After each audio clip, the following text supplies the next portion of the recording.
Un día Narudín fue con un maestro para aprender el arte de curar. Vieron venir a un paciente y el maestro dijo: este hombre necesita granadas para curar. Narudín recibió al paciente y le dijo: tiene usted que tomar granadas, es todo lo que necesita. El hombre se fue protestando y probablemente no consideró en serio el consejo. Narudín corrió a su maestro y preguntó qué es lo que había fallado.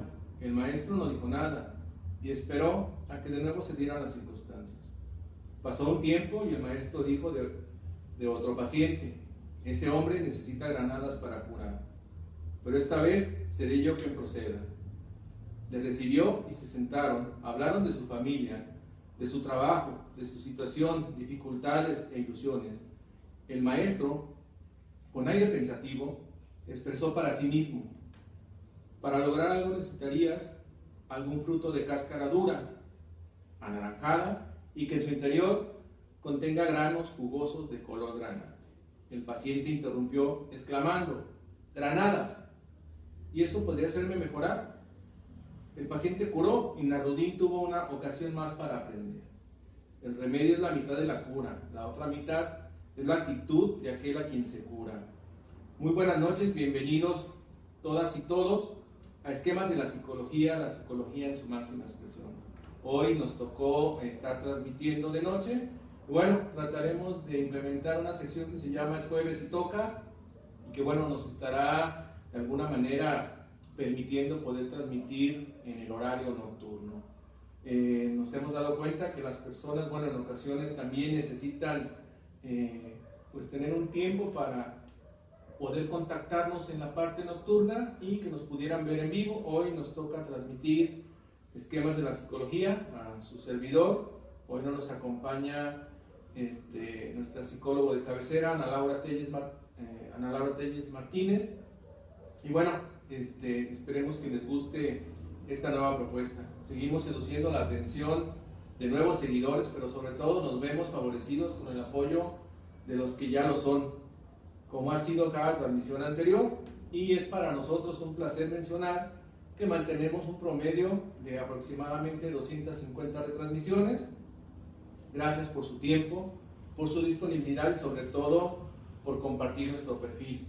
Nos pueden seguir en nuestro perfil Esquemas de la Psicología, pero también nos pueden ver en retransmisión en YouTube. Ponemos a sus órdenes, como siempre, el WhatsApp 3x3-448-7906 para recibir dudas o preguntas en relación al tema del programa, pero también quisiera que nos sugirieran temas que sean de actualidad. Si bien es cierto, ya hemos estado mencionando que vamos a trabajar con la agenda de la OMS, pero también nos gustaría que ustedes nos propusieran temas que fueran atractivos, que fueran tópicos actuales en psicología y que en base a eso nos permitirían pues ofrecer condiciones más favorables.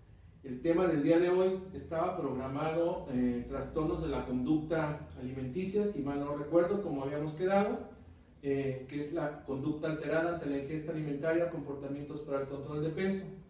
Pero por esta modificación que hicimos el día de hoy, quisimos retomar una eventualidad que hace unas horas, incluso fue el día de ayer, que sufrió, o mejor dicho, que se cumplió el 33 aniversario y el primer aniversario del temblor de 1985 y el del 2017. Y bueno, retomando un poco la situación de lo que también se vivió en 2017, el 7 de septiembre en Chiapas y en Oaxaca, pues nos gustaría hablar de salud mental para víctimas de desastres.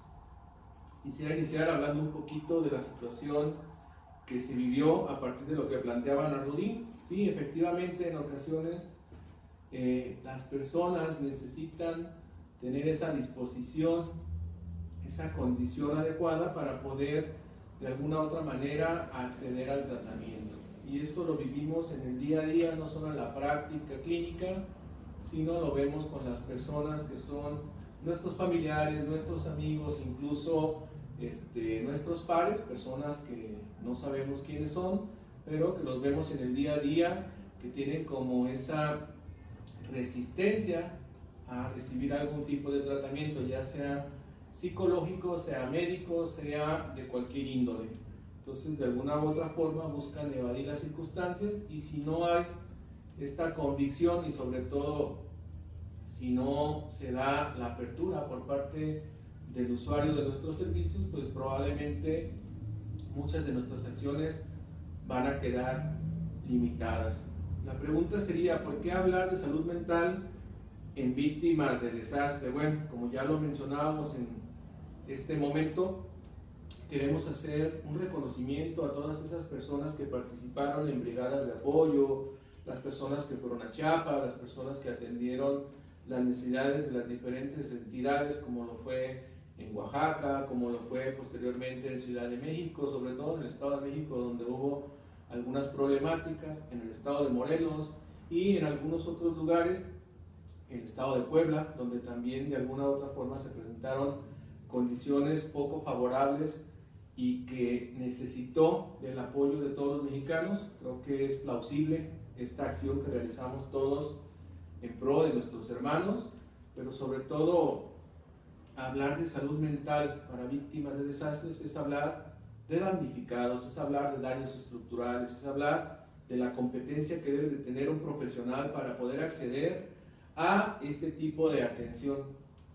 Recordemos que es un trabajo multidisciplinar y en ese sentido pues se vuelve muy atractivo el poder contar con el apoyo de servicios médicos, servicios de enfermería, personas que trabajaron como rescatistas, que son nuestros compañeros de rescate, pero también en la atención psicológica tuvo una prioridad muy importante, porque si bien es cierto, en ocasiones no se atiende en una primera instancia, sí se da un tratamiento o una atención de segunda instancia, como lo mencionan algunos especialistas, donde ya se llega a una fase de recuperación, donde las personas ya no son inmediatos de esta situación del desastre, sino ya después de 2-3 días, las personas quizás ya están un poco más centradas en lo que está sucediendo en la vida cotidiana, pero ya pueden incluso evaluar todos esos impactos o todos esos indicadores que les lleva a entender que quizás las cosas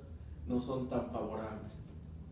Quiero empezar con una frase de Ellen Goodman. En 1998 ella decía: cuando el centro de la vida de una persona se ha destruido, como el interior de un edificio, no nos puede extrañar que nos tome tanto tiempo para encontrar, aunque sea solo una puerta, que pueda comenzar esa apertura a la atención. Es decir, en mi experiencia, nosotros nos tocó ir a la brigada de apoyo en el estado de Morelos, y bueno, observábamos esa resistencia en algunas personas que se veían violentadas en cuestiones económicas, en cuestiones incluso individuales, pero también en la interacción con los demás.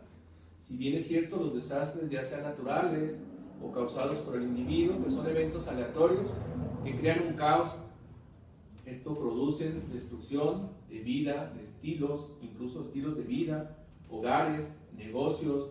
La economía se ve fracturada, se ve violentada, incluso las comunidades de alguna manera pueden o necesitan implementar cambios en sus normas sociales.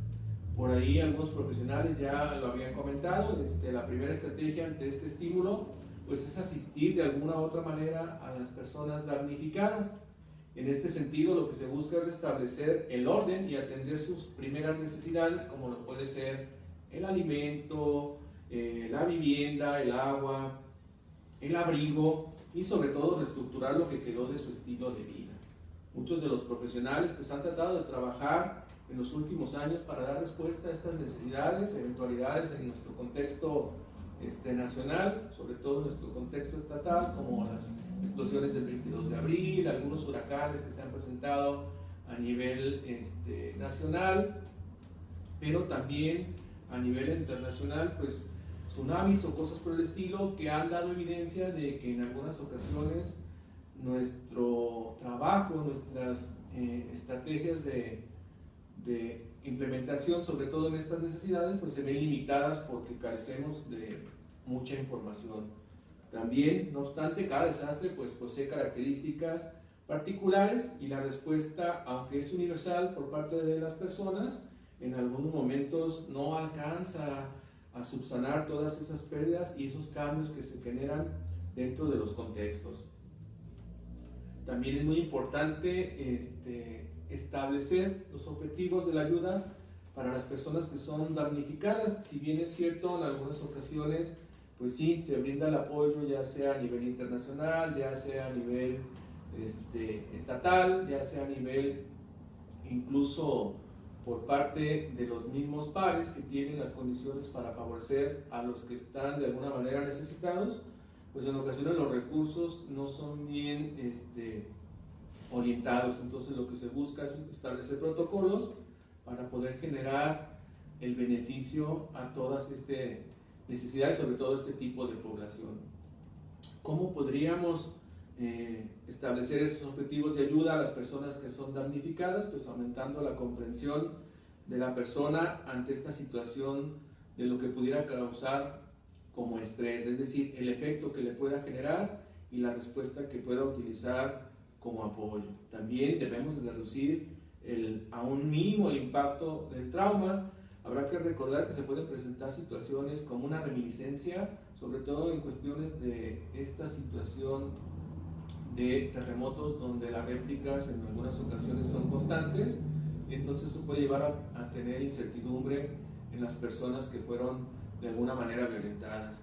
También lo que se busca es establecer algunas habilidades sociales que pueden estar minimizadas, como lo es la comunicación o probablemente la resolución de problemas. Entonces lo que busca el profesional en salud es establecer nuevas estrategias de afrontamiento, nuevas habilidades, quizás abonar a su autoestima, abonar incluso a su autocontrol, pero también al trabajo colaborativo, que esa sería una de las competencias importantes y que en aquellos momentos, sobre todo hace un año, pues de alguna manera pudieron ser favorables para poder salir de estas condiciones negativas.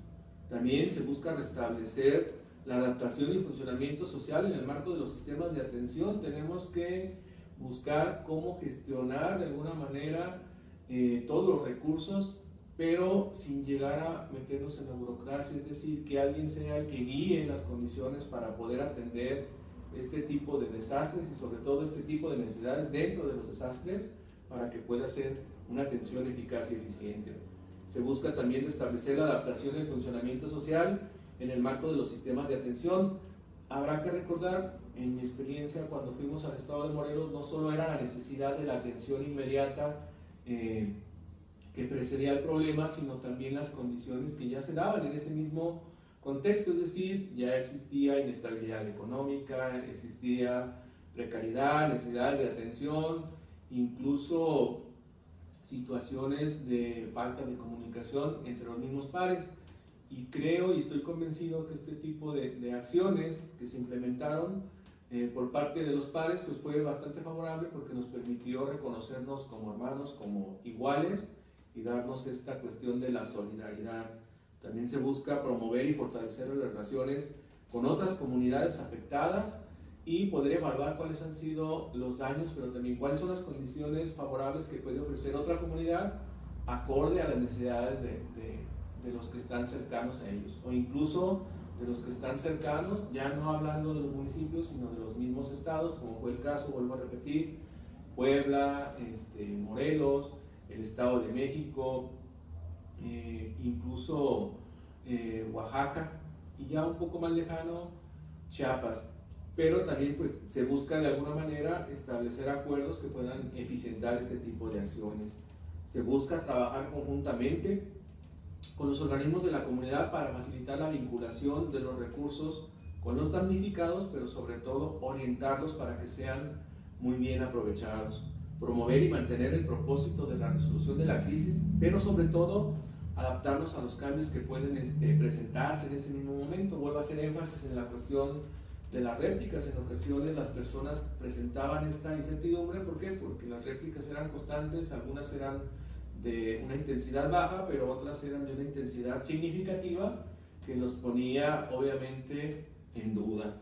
También se busca de alguna manera estimular la resolución de tareas, sobre todo orientadas a la crisis y la adaptación a los cambios en la comunidad en su etapa de recuperación. No solo es en una primera instancia, como ya lo mencionaba, cuando se presenta el problema en las primeras 24 horas, sino posterior a ello, que serían las 36, 72 o un poco más, ya hablando de una semana, pero también se busca pues darle seguimiento probablemente en una siguiente observación que se puede presentar en un mes posterior a la eventualidad para poder evaluar cuál ha sido el impacto de esta intervención en salud mental para las personas.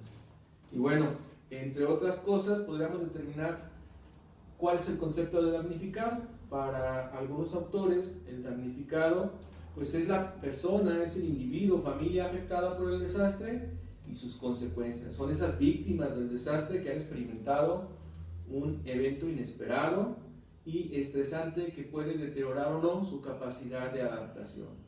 Pues debemos de entender que aunque los damnificados presentan síntomas de estrés, pues no vamos a hacer una clasificación inmediata de que podría tener un estrés postraumático, porque es orientado a los estímulos que se están presentando en ese contexto.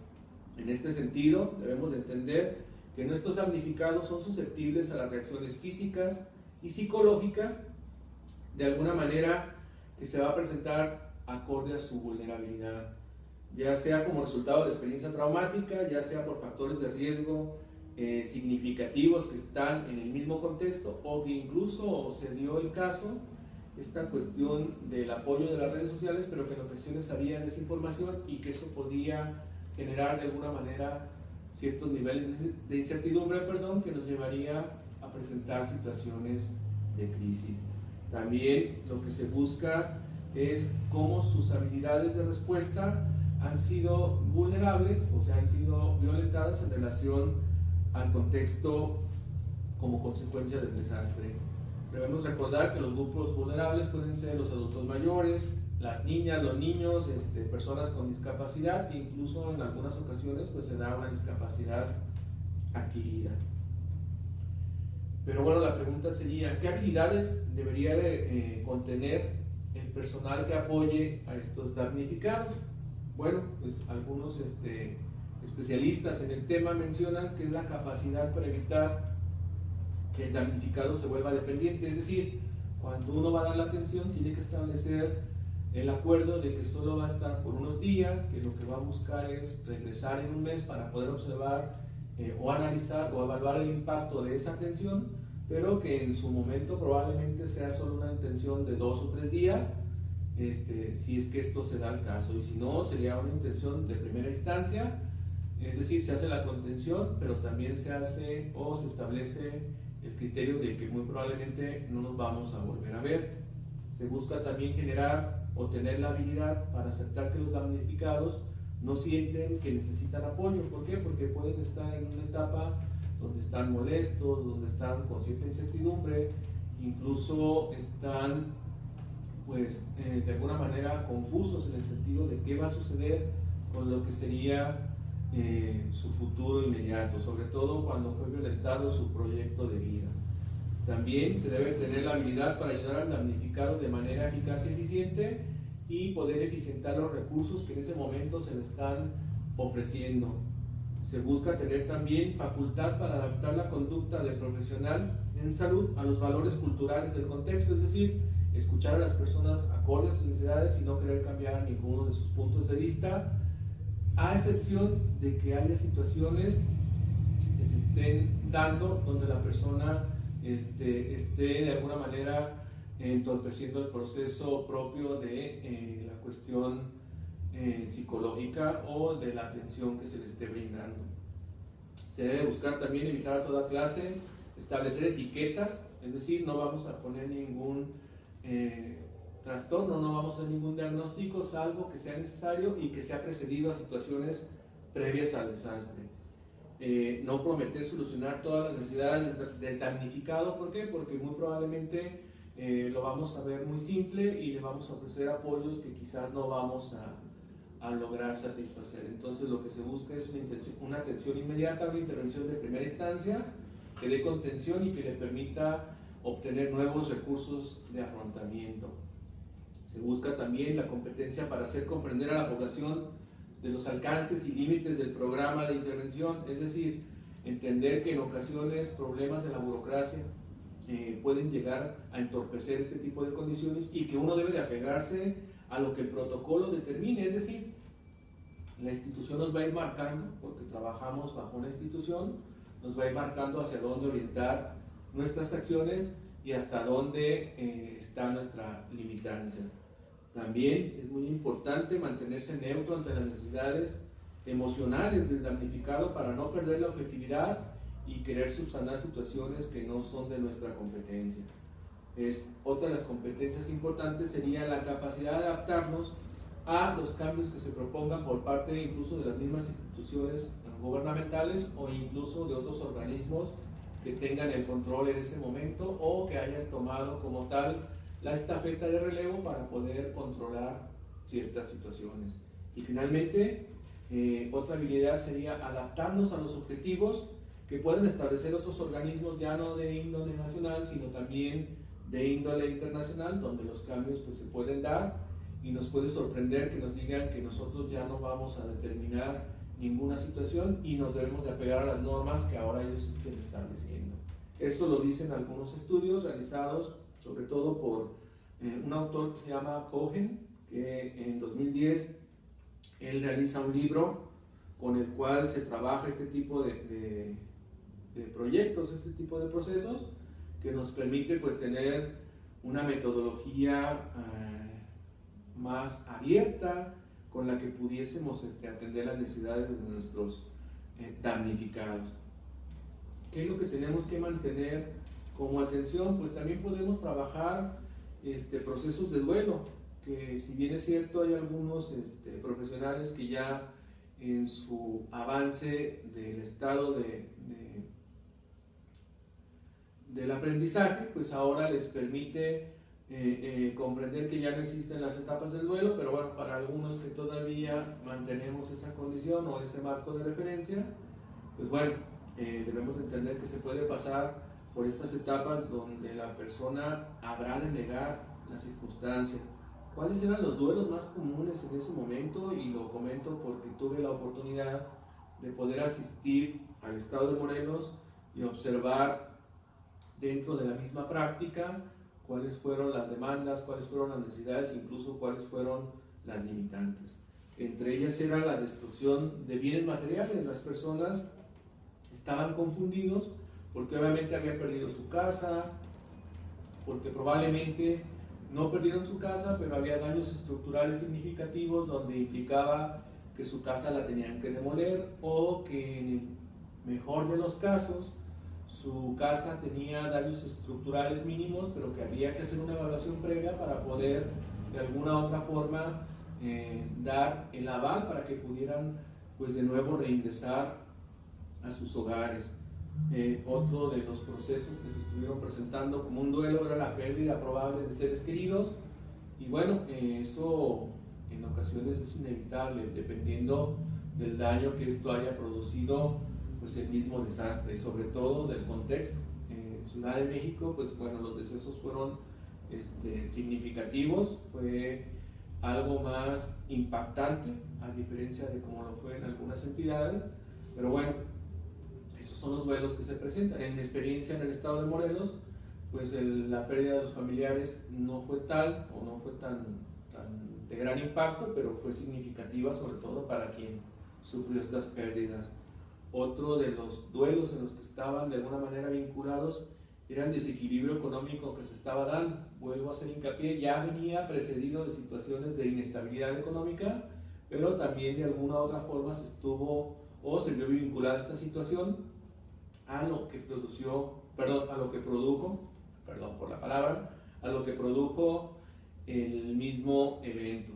Y bueno, otro de los duelos que las personas estuvieron presentando fue la pérdida de empleo y sobre todo en ocasiones, vuelvo a hacer evidencia de esto, pues ya venía precedido de situaciones previas. Y finalmente el deterioro de los procesos físicos, sociales e incluso psicológicos de las propias personas. Entonces, bajo estas condiciones, pues otra de las acciones que debe de realizar el profesional en salud, pues es esta, tomar en consideración que puede estar pasando no solo por el problema de la eventualidad, sino a su vez por la condición que que la persona está pasando por un proceso de duelo. Vamos a ir un pequeño corte y continuamos.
Muy bien, regresamos a esquemas de la psicología en su máxima expresión. Y bueno, quiero mandar saludos a las personas que nos están observando en vivo. Y bueno, espero que nos ayuden a compartir esta información. Recuerden que ya vamos por nuestro 7º programa. Y bueno, lo que buscamos es generar condiciones favorables para que nuestra psicología, sobre todo nuestra psicología aquí en Jalisco, se siga posicionando, y que la psicología, como lo hemos platicado hasta estos momentos, que sea de los psicólogos para la población en general, que no haya usurpadores de nuestra profesión, que no haya charlatanes, y que incluso que quien hable de psicología tenga este marco de referencia que le permita poder emitir un juicio de alguna otra forma válido, que tenga una calidez, que no sea una psicología tan técnica, que nos permita llevarlo a toda la población. Recordemos que la psicología es necesaria, pero la gente sigue creyendo que solo es para las personas que tienen un conocimiento bastante amplio. La psicología, cuando la ejerce un psicólogo, se pone al servicio de nuestra población. Incluso el que tiene la calidad académica para llevarlo a un nivel muy alto, tiene la condición necesaria para poderlo poner entendible para las personas. No hay necesidad de estar utilizando tecnicismos cuando nuestra ciudadanía está demandando atención. La pregunta que siempre nos hacemos es: ¿dónde podríamos solicitar apoyo para la atención psicológica y como siempre les ofrecemos algunas alternativas. Pueden llamar a Salme a la línea 38 33 38 38, a su línea de atención telefónica desde cualquier caseta telefónica. Ustedes pueden marcar sin ningún costo si tienen alguna situación de crisis. Puede ser al número 075 o al 911 o como algunos lo conocen 911, pero que hoy cambió por el 911 por esta condición de que los niños en ocasiones tienen esta complejidad para dentro del teléfono encontrar el número 11. La UPAC, o también conocida como Unidad Policíaca de Atención en Crisis, que es el 3668-7940, y desde el interior del estado nuestros jaliscienses pueden marcar al 01800-227-4747 para cualquier tipo de atención.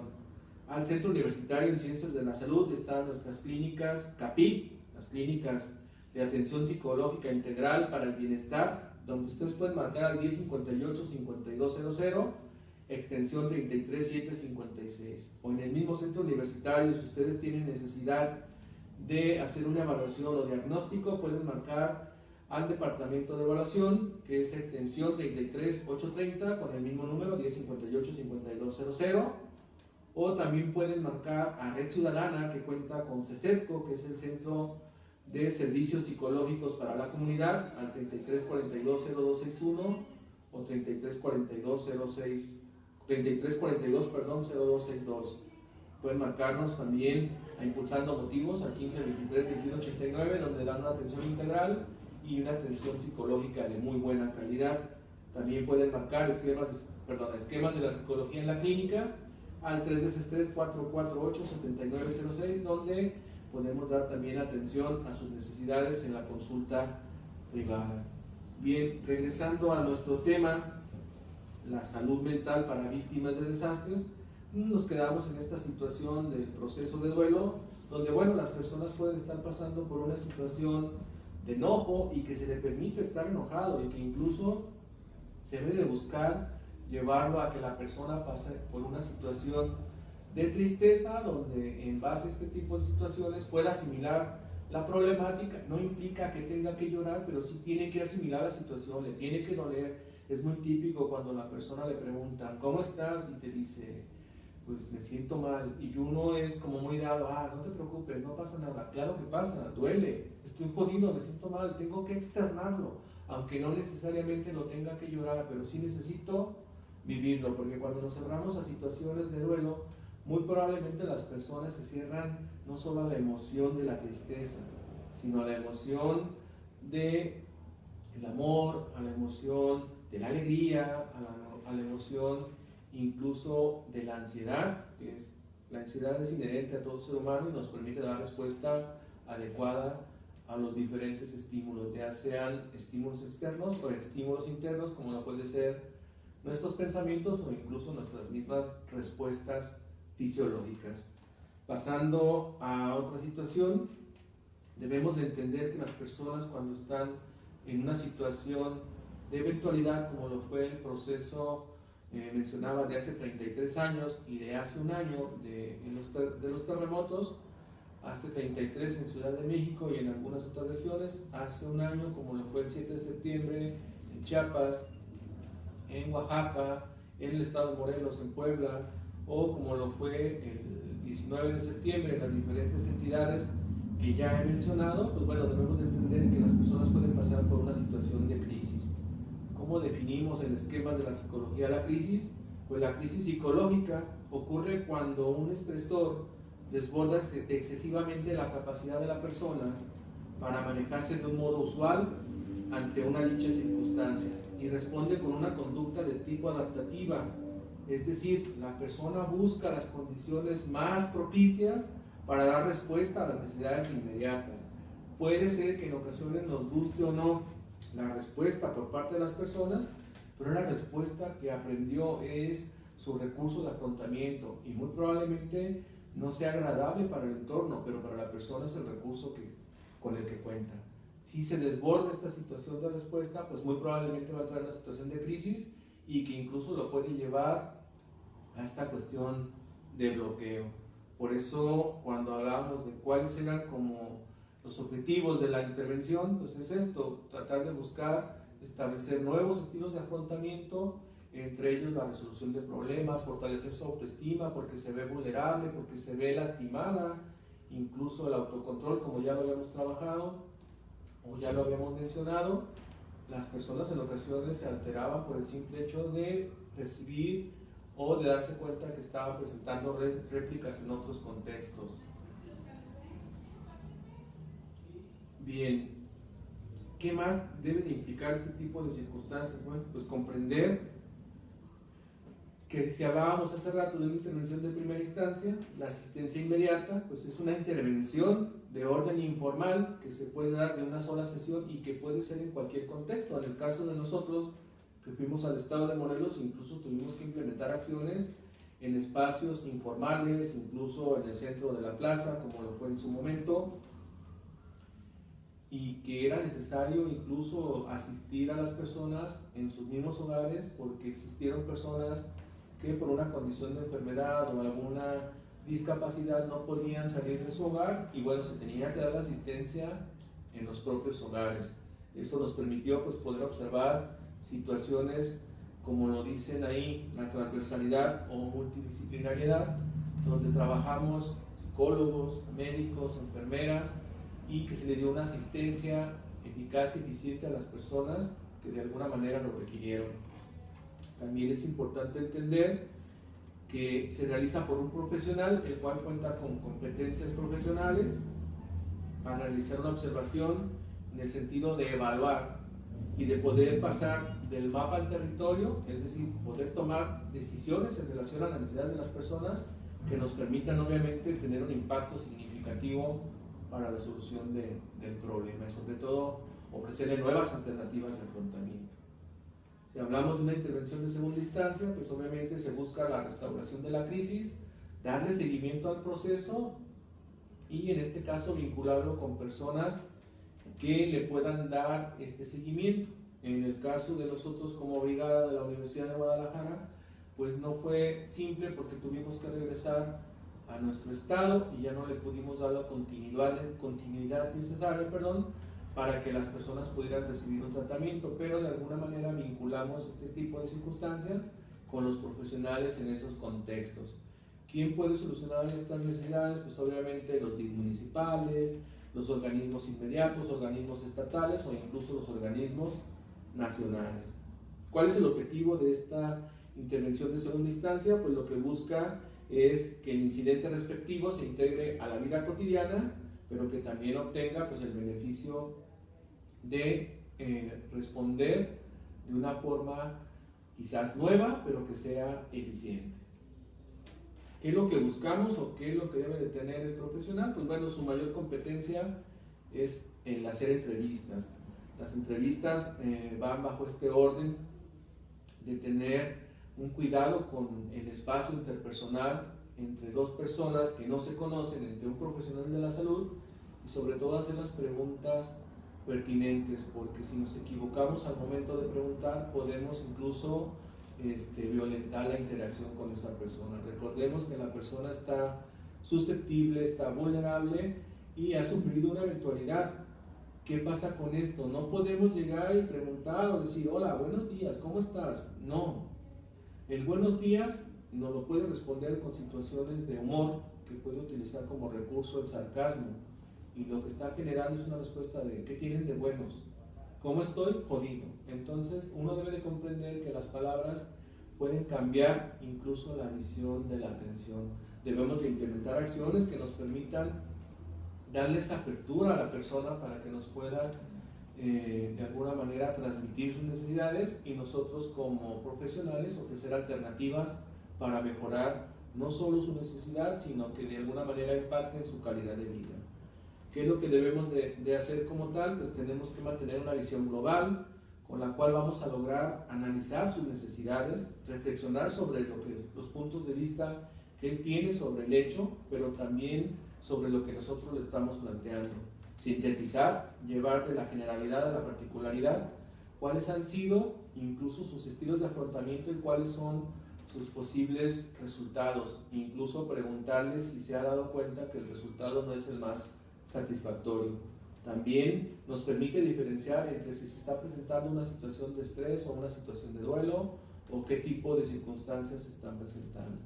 Nos permite relacionar incluso hacia dónde podemos canalizar al paciente o en este caso al usuario para poderlo mandar a una intervención médica, a una intervención psiquiátrica, a una intervención incluso de activación física o los recursos del profesional que se le pueda ofrecer a nuestro usuario o en este caso a nuestro entrevistado. También evaluar y tomar decisiones en relación al contexto, es decir, qué sí podemos y qué no podemos implementar. Si hablamos de primeros auxilios psicológicos, tendríamos que observar, pues desde un protocolo inmediato, el formular un abordaje, es decir, cómo voy a atender a la persona. Tengo que evaluar cuáles son sus condiciones y cuál es su contexto y sobre todo qué expectativas tiene en relación a nosotros como profesionales. Ya paso seguido sería establecer el primer contacto, donde por medio de una lluvia de ideas la persona pueda externar cuáles son sus necesidades. A partir de eso nosotros podríamos dimensionar el problema y poder analizar todas las posibles variables. Paso seguido sería establecer prioridades y poder entonces evaluar el territorio, es decir, evaluar cuáles son las condiciones o cuál es la línea de acción que debo de seguir para que la persona siga con esa apertura. Dar un paso a la vez, no querer preguntar lo que no queremos saber y sobre todo lo que él no nos quiere comunicar. Es muy importante llevar esta guía paso a paso, sobre todo para poder identificar las alternativas que tenemos con nuestros entrevistados, establecer acuerdos para poder tomar decisiones, pero sobre todo identificar cuáles pueden ser los factores de fracaso que la persona pueda utilizar como un recurso de afrontamiento, es decir, puede decir que no necesita la atención y que lo que necesita es que le demos dinero. Entonces ese puede ser un recurso, la negación como un estilo de afrontamiento. El primer contacto es crucial ya que nos permite reunir información que es muy rica, sobre todo en breve tiempo, del qué, es decir, qué está sucediendo, cómo está sucediendo y para qué le voy a intervenir. Algo que nos funcionó bastante bien cuando estuvimos trabajando con la población, sobre todo en Morelos, es un funcionamiento o un modelo que le llaman CACIF, que lo utilizan mucho en Salme y que bueno, yo lo he llevado a la práctica y ha sido muy funcional. Se llama CACIF por sus iniciales: C de conductual, A de afectivo, S de somático, I de interpersonal y C de cognoscitivo. ¿Qué se evalúa en la parte conductual? Bueno, lo que se pregunta es qué áreas no han sido afectadas en relación a lo que está viviendo en ese momento nuestro entrevistado, cuáles son las conductas que se pueden aumentar o reforzar que son precedidas a la crisis, cómo ha sido su estrategia de afrontamiento y sobre todo cuál fue el resultado de esta y si para él ha sido benéfica. En la parte afectiva, lo que por lo general evaluamos es si la persona ha aprendido o expresa los sentimientos de una manera favorable o los mantiene ocultos, si su estado de ánimo nos da clave sobre todo para poder restaurar la situación de la crisis. En la parte somática, ¿qué evaluamos? Bueno, preguntamos o tratamos de observar si existen alteraciones físicas asociadas con el incidente de la crisis. Es decir, incluso hay personas que sufrieron algún accidente porque hubo daños estructurales que fueron pues como la causa y efecto de la situación que está pasando la persona y que incluso los pudo poner en una situación de discapacidad, ya sea temporal o una discapacidad definitiva. ¿Es esto una reactivación de problemas pasados o es algo nuevo? Es decir, si está somatizando, si la crisis proviene de una pérdida física como puede ser una funcionalidad de un miembro o si nos precede a una situación distinta. ¿Y cuál es la naturaleza exacta de la pérdida? Sobre todo, ¿cuáles son los efectos de esta sobre el funcionamiento del organismo? En la parte interpersonal, pues qué impacto tiene la crisis de la persona sobre sí, sobre su familia, pero también sobre los pares, es decir, si no está generando conflicto o se está aislando de los demás que viven en su propio contexto. Evaluamos si existen redes de apoyo que puedan asistir a la persona. Incluso fue el caso de algunos estados donde las personas pues quedaron sin familiares inmediatos, ya sea por la pérdida o ya sea porque no inmediatamente supieron en dónde estaban bajo resguardo o en qué tipo de institución estuvieron asignados. Entonces, si las conoce y cómo se puede vincular con ellas. Finalmente, ¿qué actitud adopta la persona durante el tiempo de la crisis? Si se aísla o si se vuelve dependiente de alguien. Vuelvo a hacer hincapié en esto. Hubo personas que cuando se fueron a los albergues o se aislaban de sus pares o simplemente se volvían dependientes, ya sean de profesionales de la salud o de otro tipo de personas que de alguna manera fueran impactantes o significativas para ellos. En el caso cognoscitivo, ¿qué evaluamos? Evaluamos si hay perturbación en las expectativas o metas debido a la crisis y qué tipos de pensamiento mantiene, cuál es el significado del incidente en relación con su proyecto de vida o con su vida o incluso con los de su familia, si mantiene patrones ilógicos de pensamiento, como puede ser desenlace fatalista, desesperanza aprendida o si ha generalizado. Incluso esto de la desesperanza aprendida se daba en ocasiones, a pesar de que no era una situación depresiva, pues era un estado transitorio de depresión donde las personas tenían incertidumbre con lo que estaban viviendo y entonces ellos decían, pues ya para qué hago cosas si va a venir otro terremoto y entonces las cosas se van a poner peor. Hago hincapié en esto, las redes sociales favorecieron mucho en aquellos momentos, pero también entorpecieron muchos procesos por la falta de información y sobre todo por la certidumbre con la información. Si hay cambio, también evaluamos si hay cambio en los patrones usuales para hablar a sí mismo, si hay variación en el contenido de la calidad del dormir, que en algunos se dio constante, sobre todo por esto que les estaba mencionando, lo de las réplicas, y como crisis colectiva, donde las personas dicen, es que viene un macroterremoto. En ese momento hablar de macroterremotos, lo mejor que se puede hacer es no decirlo. ¿Por qué? Porque es una información que no tiene un sustento adecuado y que incluso puede generar caos colectivo. Se evalúa si tiene fantasías o imágenes agobiantes, pero también se evalúa el tipo de humor que utiliza. Habrá que recordar cuáles son los tipos de humor. Salamé, un estudioso en España, él habla de 4 tipos de humor, pero yo voy a referir 3 que son muy importantes. Bueno, el cuarto creo que también fue importante, pero eso era como una situación para minimizar el impacto de la situación.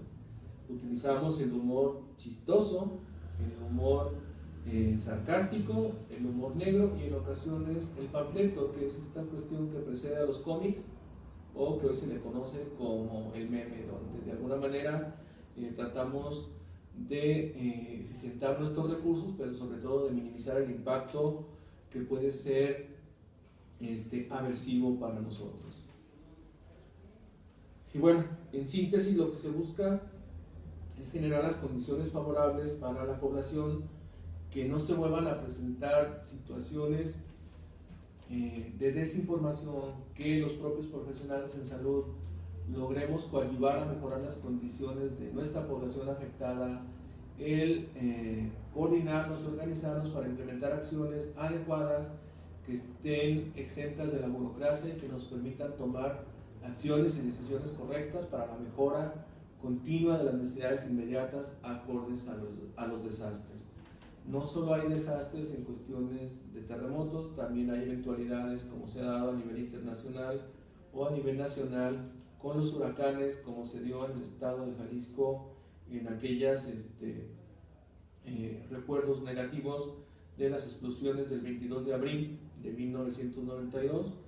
Y bueno, entre otras cosas que nos han impactado, se han dado situaciones en épocas anteriores, por ejemplo, explosiones de polvorines vinculados a situación de pólvora, donde pues es parte de la economía, de los mismos contextos, pero que preceden a situaciones de mal manejo de los recursos o incluso de desinformación en el manejo de los recursos, y que esto puede o no impactar en la respuesta. Situaciones como tal que de alguna manera pues tienen un impacto significativo en nuestra población.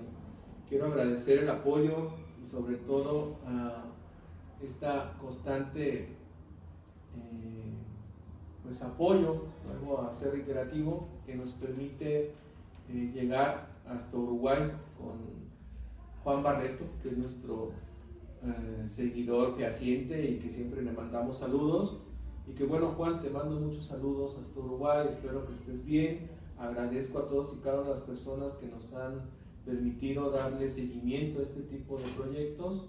Nos mantenemos en perfil de esquemas de la psicología, pero también estamos a sus órdenes en YouTube, donde ustedes pueden ver en retransmisión nuestros programas y algunos otros proyectos que realizan nuestros compañeros, pero también, en mi caso, el trabajo que realizan algunos de nuestros estudiantes con muy buena calidad, que si bien es cierto, pues va en busca del perfeccionamiento de sus competencias, pues tiene algunos sesgos, pero esto les permite poder depurar su trabajo y nos permite poder tener un acercamiento a profesionales en salud, a profesionales en general, acorde a nuestras necesidades en nuestro contexto jalisciense.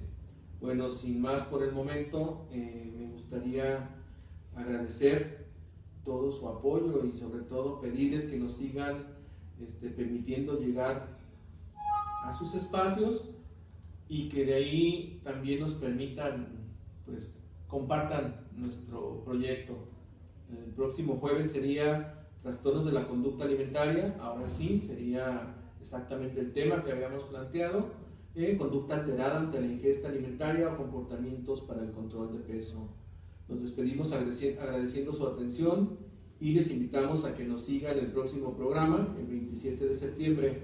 Gracias, hasta luego.